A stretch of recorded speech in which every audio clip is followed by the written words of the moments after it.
This is a reading from the Virgin Mary in the writings of Maria Valtorta by Father Gabriel M. Roschini. The Crucifixion. 4 muscular men walk up the path towards the crucifixion site. Judging by their faces, they are probably Jews. They seem to deserve the cross more than the condemned men, and appear to belong to the same social class as the scourgers. These men are wearing short, sleeveless tunics, carrying nails, hammers, and ropes to the site. They show them to the condemned and jest about it. The crowd is delirious, reeling with cruelty. The Roman centurion offers Jesus an amphora to drink an anesthetic mixture of wine and myrrh, but Jesus does not want any. The 2 thieves, however, gulp down a great deal of it. The condemned are ordered to take off their clothes. The 2 thieves strip shamelessly. The executioners hand the condemned rags to wrap around their loins. As the thieves take theirs, they blaspheme and curse horribly. Jesus removes his clothing slowly because of his painful wounds. He does not want a rag. Possibly he thinks that he will be allowed to wear his undergarment, which he wore even when he was scourged. Jesus is ordered to take it off. He holds out his hand to get a rag to cover his loins. He is really the annihilated one. He had to beg such scoundrels for a rag to cover his nakedness. Mary has noticed. She takes off her fine, long, white veil from beneath her dark coat. Many tears have already been shed upon that veil. Without removing her coat, Mary hands the veil to John, who gives it to Longinus for her son. The centurion makes no objections and sees that Jesus is about to take off his undergarment, having turned his back to the crowd and facing the cliff. Seeing Jesus' bare back, bruised, blistered, covered with blood, with opened wounds and black scabs everywhere, Longinus gives Jesus his mother's linen veil. Jesus recognizes it. He wraps the veil several times around his hips, making sure that it will not fall. Until now, only teardrops had fallen on the linen. Now blood drops mingle with them. Jesus' wounds, which were barely beginning to heal, reopened when he bent down to take off his sandals and put his clothes on the ground. Footnote 98. In the Quaderni, Jesus says, "How terribly sorrowful my mother was, both when I was born and when I died. She was unable to give her child the comfort that even the most miserable of the sons of man get when they are born and when they die. Both times she had to use her veil to make some clothing for her newborn child and to make a loincloth for her son, who was about to shed all his blood." Quaderni 43, page 350, September 14th. The crowd laughs and jeers at Jesus. Speaking as a chorus, they say, "Oh, how handsome he is, the most handsome of the children of men. The daughters of Jerusalem adore you." They laugh and shout, "Oh, oh, the perfect one, you, the Son of God? Not at all. You are Satan's puny child. Mammon, at least, is strong and powerful, but you're a useless, disgusting rag." The thieves are tied to their crosses and laid down on either side of where Jesus will be, like this. She draws a plus sign with 2 straight lines on either side of it. They scream, swear, and curse. It is Jesus' turn. He willingly lays down on the wood. Before him, the 2 thieves struggled so wildly that the 4 executioners could not handle them, and asked the soldiers for help. These prevented the thieves from kicking the executioners off as they tried to tie their wrists. They do not need any help with Jesus. He lays down and puts his head exactly where they tell him to. He opens his arms and stretches his legs as he is told. Only he adjusts his mother's veil around his waist. Jesus' long, slender, pale body stands out against the dark wood and yellowish ground. 2 executioners sit on his chest to hold him down. Another man grabs Jesus' right arm and holds his lower forearm with one hand and his fingertips with the other hand. The 4th executioner holds a long, sharp nail. It has a square stem and a round, flat head as big as a large coin from days gone by. A hole has already been made in the wood, and the executioner checks to see if it corresponds with the distal radio-ulnar joint. It does. The executioner rests the tip of the nail on Jesus' wrist, lifts his hammer, and strikes the first blow. The pain is excruciating. Jesus tenses his muscles and lets out a scream. His eyes were closed. He now opens them wide. They overflow with tears. The pain must be unbearable. As the nail goes in, it cuts through muscles, veins, and nerves, and crushes the bones. Mary hears the cry of her tortured child. She moans like a wailing lamb being led to the slaughter. She bends over as if she were broken, holding her head with both hands. Jesus stops screaming so as not to grieve his mother, but she can still hear the steady, brutal blows of iron hitting iron. To think that a living limb is receiving those blows. Once Jesus' right hand has been nailed, they turn to the left hand. The hole is not found to be under his wrist. The executioners take a rope, tie his left wrist, and begin pulling. They dislocate his joint near the tendons and muscles, and lacerate the skin already torn by the ropes used when Jesus was arrested. His other hand also must be in pain, as they pull tightly on the rope. The nail hole is enlarged. Even after all this pulling, they are still short of the wrist. The hole barely reaches the end of the metacarpus near the wrist. They give up and put a nail where they can, in the space between the base of the thumb and the other fingers, right in the middle of the metacarpus. The nail goes in more easily, but it is more painful. Cutting through important nerves, it causes Jesus' fingers on that hand to turn lifeless. Footnote 99. The nail went in the left hand at the very place where the median nerve branches off. Editor. In contrast, the fingers on his other hand tense up and tremble. Footnote 100. The nail in the right wrist missed the median nerve since it went through the radio-ulnar joint. Editor. Jesus no longer screams. His lips are shut tight as he moans hoarsely. He weeps in pain, and his tears roll on the wood and down to the ground. The executioners begin to work on his feet. About 7 feet from the bottom of the cross is a wedge. It is barely large enough for 1 foot. They place Jesus' feet on it to see if the measurement is correct. It is too low, and his feet do not fit properly, so they stretch the poor martyr by the ankles. The rough wood on the cross rubs against Jesus' wounds and pushes against his crown of thorns. As the crown moves, it pulls more hair and nearly falls off Jesus' head. An executioner taps it back into place. The 2 men on Jesus' chest stand up, but immediately sit on his knees, because when he saw the next nail glistening in the sun, he involuntarily withdrew his legs. The nail is twice as long and twice as large as those used for his hands. The men's weight crushes his grazed knees and his poor, bruised tibias. The other 2 men are trying to nail 1 foot over the other. They find it more difficult than nailing his hands, because the tarsal joints have to be aligned. Although they carefully watch the feet and hold them by the ankles and the toes to steady them on the wedge, the bottom foot, the left one, moves because of the vibrations from the hammer blows. They are almost forced to remove the nail because it entered the soft part of the left foot when it came out of the right one. They now put it closer to the center and keep hammering. The horrible noise of the hammer hitting the nail fills Calvary. The crowd is utterly quiet, straining their eyes and ears to see, hear, and enjoy everything. Above the bitter metallic sound is heard a low, dove-like moan. Mary wails hoarsely under her breath. She bends further forward with each blow, as if the hammer was causing her to sag. It is no wonder that the martyred mother seems to be on the verge of being destroyed by witnessing this torture. Crucifixions are terrible. The pain is about the same as a scourging, but they are more horrible to watch, because one can see a nail disappearing into living flesh. Thankfully, a crucifixion does not last as long as a scourging. Scourgings are exhausting to watch, because they last so long. As the executioners drag the cross towards the hole, it bounces on the uneven ground and shakes poor Jesus. While the cross is raised, they drop it twice. The first time, the cross falls back suddenly. The second time, its right arm hits the ground. These jolts send a sharp pain through Jesus' body because the sudden jars pull on his wounded members. When at last the cross is dropped into its hole, it sways unsteadily in all directions, shaking Jesus' poor body continually.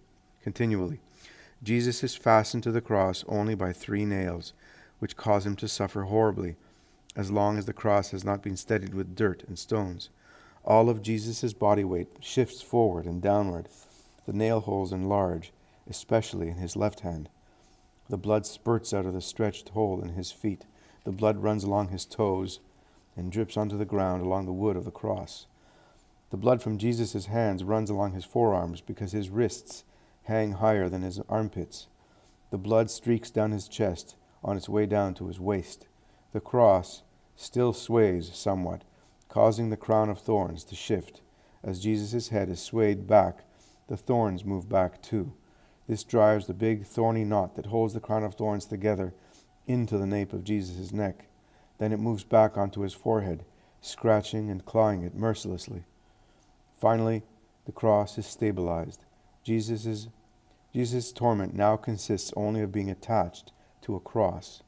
The thieves' crosses are set into place. Once the thieves hang vertically, they scream as if they were being skinned alive. The ropes cut into their wrists, turning their hands black, and their veins puff up and look like cables. Jesus remains still, but the crowd's hellish hubbub begins again. Looking around, Longinus sees Mary just below the ridge. Her haggard face is still lifted towards her son. Longinus calls to one of the soldiers playing dice and says to him, "If the mother wants to come up with her son, let her come. Escort her and help her." Mary walks up with John, who is mistaken for another son. They walk upstairs, carved in what I believe is tuff. They cross the cordon of soldiers and get near the foot of the cross. Mary stands a little ways back so that she and Jesus can see one another. Immediately the crowd insults Jesus shamelessly. They include Mary in the blasphemies addressed to her son. Mary seeks only to comfort him with a tormented smile. Her trembling lips turn white. No amount of willpower could ever hold back her tears, which fall and dry on her lips. The people, beginning with some priests, scribes, Pharisees, Sadducees, Herodians, and others, begin to amuse themselves with, so to speak, a merry-go-round. They climb up the steep path, walk along the upper ridge, and then go back down at the other end, or they walk in the opposite direction, and they walk across the top along the second little square. They do not fail to pay homage to the dying one with their blasphemies. All the depravity, cruelty, hatred, and madness that men are capable of with their tongues are sadly exemplified by these hellish mouths. The bitterest among them are the chief priests and Pharisees. A group says with one voice, "Come down from the cross and we'll believe in you, you who destroy the temple. You're insane. Look over there, the glorious, holy temple of Israel. It's untouchable, you profaner, and you're dying." Other priests shout, "Blasphemer, you, the Son of God, come down then, strike us down if you're God. We're not scared of you. We spit on you." Other people go by shaking their heads. All he can do is cry, "Save yourself if you're really the chosen one."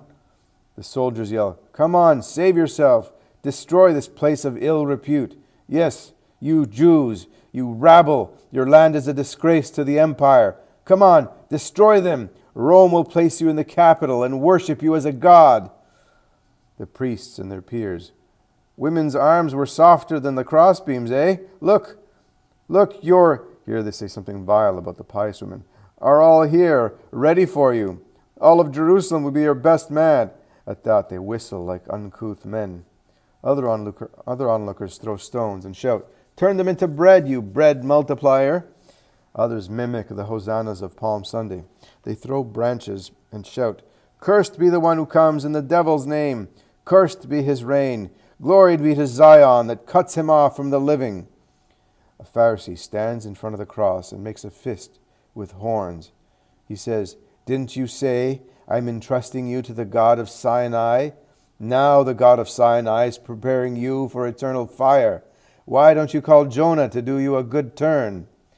Another one says, "Don't damage the cross with your head banging on it.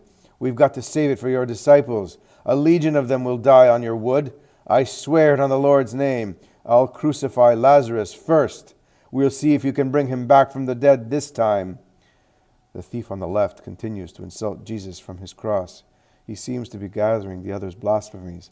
He repeats them all and says, "Save yourself, and us too if you want us to believe in you. You, the Christ, you're a madman. The world belongs to the shrewd, and there is no God. There's only me. That's true. And I can do anything I want. God? A fairy tale invented to keep us quiet. Long live our egos. We alone are kings and gods. The thief on the right has Mary close to his feet. He looks at her almost more than at Christ. He has been weeping for a few minutes, whispering, his mother. Then he says to the thief on the left, shut up! Don't you fear God, even now that you're suffering like this? Why do you insult such a good man? The torture he's putting up with is a lot worse than ours, and he never did anything wrong. The thief on the left keeps cursing. Jesus remains quiet. By now the Jews have been driven out of the little square. They do not stop insulting Jesus, and the unrepentant thief repeats what they say. The other thief is now looking at the mother with increasing pity. He weeps and rudely answers the thief on the left when he realizes that he is insulting her also. Shut up!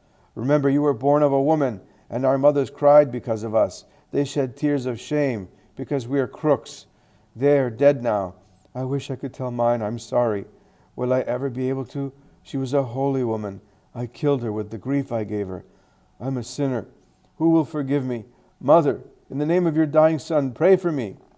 The mother lifts her tormented face for a moment. She looks at this unfortunate man who is beginning to repent because he remembers his mother and contemplates the mother standing before him. Mary seems to be caressing him with her dove's eyes. Disma weeps out loud. This unleashes the crowd's sarcasms as well as his companions scoffing. The crowd shouts, great! Take her for a mother. Now she has 2 sons that are criminals. The other thief goes on to say, she loves you because you're aping her beloved. Jesus speaks for the first time. Father, forgive them because they do not know what they are doing. This prayer helps Disma overcome all his fears. He dares look at Christ and says, Lord, remember me when you are in your kingdom. I am suffering and that's fair, but have mercy on me and give me peace when I die. I heard you speak one day, but I was foolish and I despised your word. Now I repent. I repent of my sins before you, Son of the Most High. I believe that you come from God. I believe in your power. I believe in your mercy. Christ, forgive me in the name of your mother and your most holy Father. Jesus turns towards the thief with great pity. He smiles at him, a smile still beautiful and kind, on his poor, tortured mouth. He says, I tell you, today you will be with me in paradise. The repentant thief calms down. He cannot remember any of the prayers that he learned as a child, so he repeats over and over, Jesus of Nazareth, King of the Jews, have mercy on me. Jesus of Nazareth, King of the Jews, I hope in you. Jesus of Nazareth, King of the Jews, I believe you are God. Jesus looked as ghastly as a corpse beginning to decompose. He appears already to be dead. It is a sinister sight. His head begins to hang on his chest. His strength is failing him rapidly. He is shivering despite the fever consuming him. In his weakness, he whispers the name which until now he has said deep within his heart. Mother, Mother.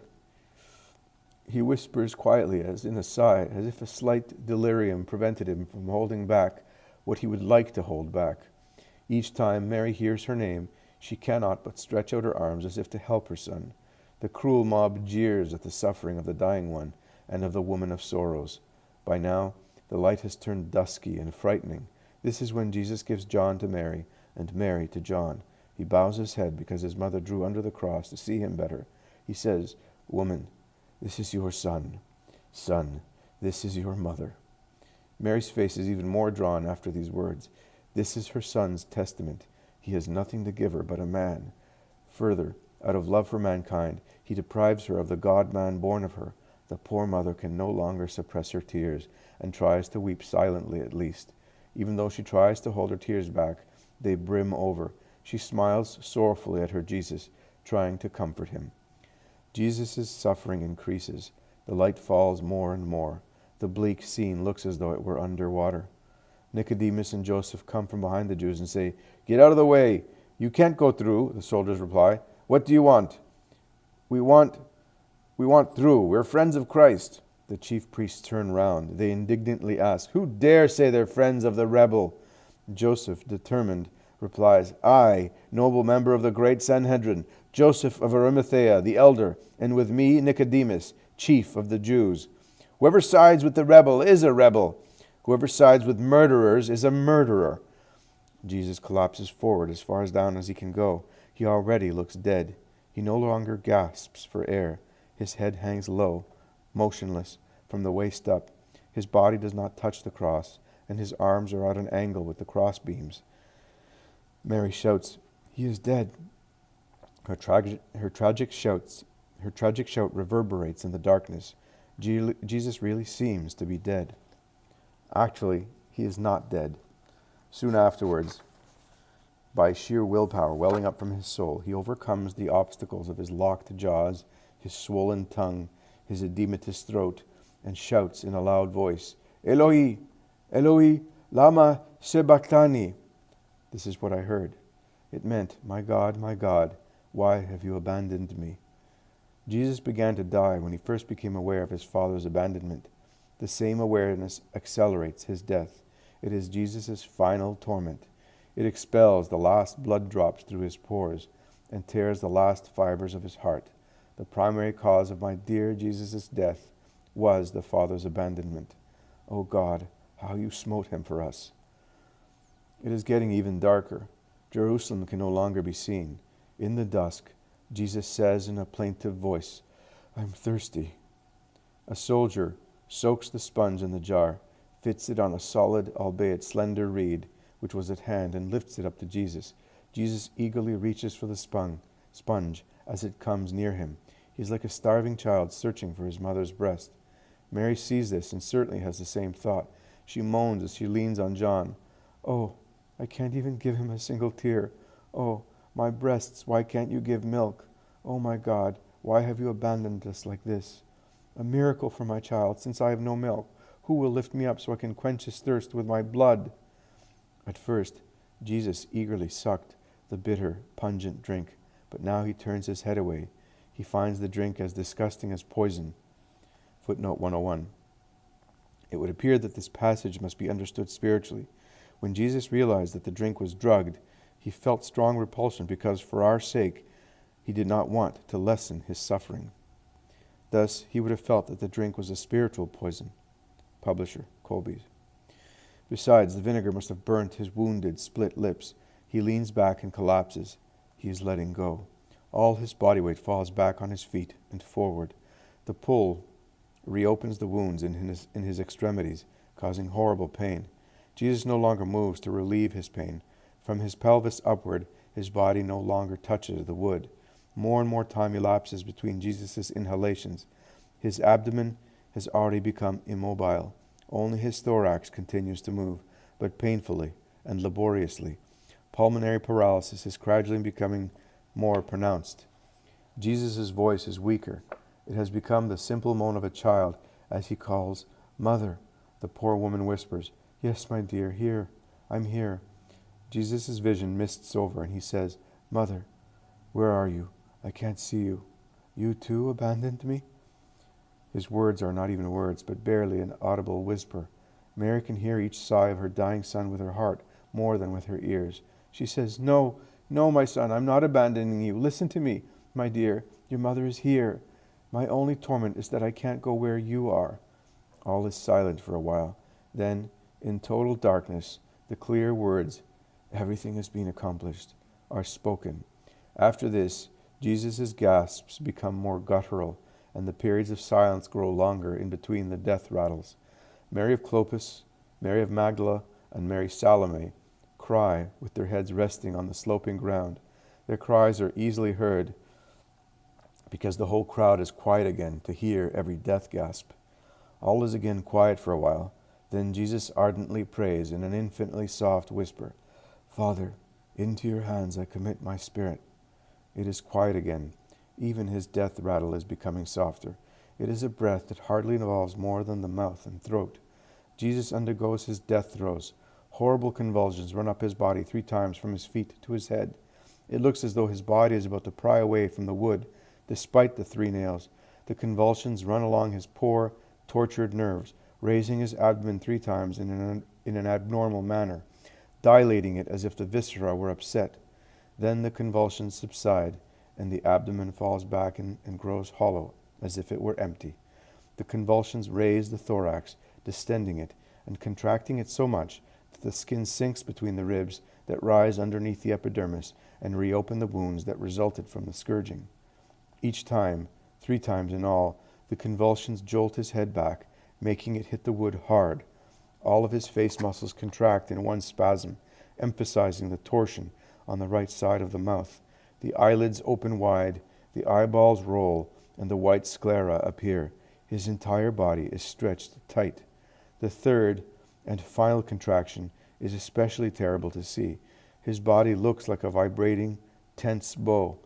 Then a powerful scream cleaves the air. It is unimaginable that it should come from such a weary body. This is the great cry that the Gospels speak about. It is the first syllable of the word mother. After that, nothing. Jesus' head falls down on his chest, and his body lunges forward. There is no more trembling. There is no more breathing. Jesus is dead. The earth responds to the victim's shout with a dreadful grumbling. Immediately after this, a sudden hurricane sweeps the land while lightning streaks the sky, and the ground begins to quake. Longinus, John, and the soldiers grab hold of whatever they can so as not to fall. John holds on to the cross with one arm. With the other he holds Mary, who has taken refuge on his chest because of her grief and the jolting. The other soldiers, especially those on the side of the cliff, take refuge in the middle to avoid falling down. The terrified thieves howl. The panic-stricken people howl even louder and want to run away but cannot. Some fall on top of each other and take to fighting. Others fall into crevices, are wounded, or tumble down the hill. The earthquake is felt 3 times, and there are 3 violent gusts of air.